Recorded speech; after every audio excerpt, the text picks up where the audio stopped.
అసెంబ్లీలో MIM party వందే మాతర గీతం ధిక్కరించడం చట్టవిరుద్ధమన్నారు MP Bandi Sanjay. Assembly speaker MIM ఎమ్మెల్యేలపై చర్యలు తీసుకోవాలని డిమాండ్ చేశారు. ఈ దేశంలో ఉండాలంటే వందే మాతరం ఆలపించాల్సిందేనన్నారు. మెడలు వంచి వందే మాతరం ఆలపించేలా చేస్తామని బండి సంజయ్ అన్నారు.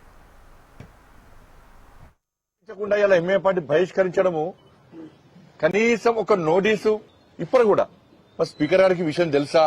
కేంద్రము 2026లో ఉత్తర్వులు ఇచ్చిన విషయం స్పీకర్ గారికి తెలుసా? ఇప్పుడు శాసనసభ సంబంధించి అధికారులు గౌరవ స్పీకర్ గారికి విషయం చెప్పినరా చెప్పలేదా వాళ్ళకైనా తెలుసా? రాష్ట్ర ముఖ్యమంత్రి గారు సమాధానం చెప్పాలి. ముఖ్యమంత్రి గారు ఆ నిండు సభలో ఉన్నారు.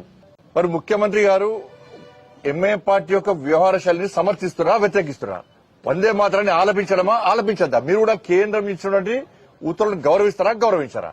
ఇది భారతీయ జనతా పార్టీకి సంబంధించినటువంటి విషయం కాదు. ఇది ఈ దేశంలో ఉండాలంటే వందే మాతరాన్ని ఆలపించాల్సిందే. ఈ దేశ పౌరులను భావిస్తే నిజంగా మేము ఇట్లా ప్రభుత్వంలో ఉండదు ఉంటే నెక్స్ట్ అధికారానికి వచ్చేది మేమే. ఎంఐఎం పార్టీ మెడల్ వంచి గల్లబట్టి మెడల్ వంచి ఇలా వందే మాత గీతాన్ని పక్క ఆలపించే విధంగా తప్పకుండా చర్యలు తీసుకుంటాం. మేము తెలంగాణ రాష్ట్రంలో ఉన్నటువంటి భారతీయ పౌరులను భావించే ప్రతి వ్యక్తి రాజకీయాలకు అతీతంగా వందే మాతర గీతాన్ని ఆలపించే విధంగా మేము పక్క చర్యలు తీసుకుంటాం. ఎవడైతే వందే మాతర గీతాన్ని వ్యతిరేకిస్తారో వాడిని లోపడేసి కటకట లోపడేసి భారతీయత ఏందో, భారతీయత గొప్పతనం ఏందో, భారతీయత దమ్మెందో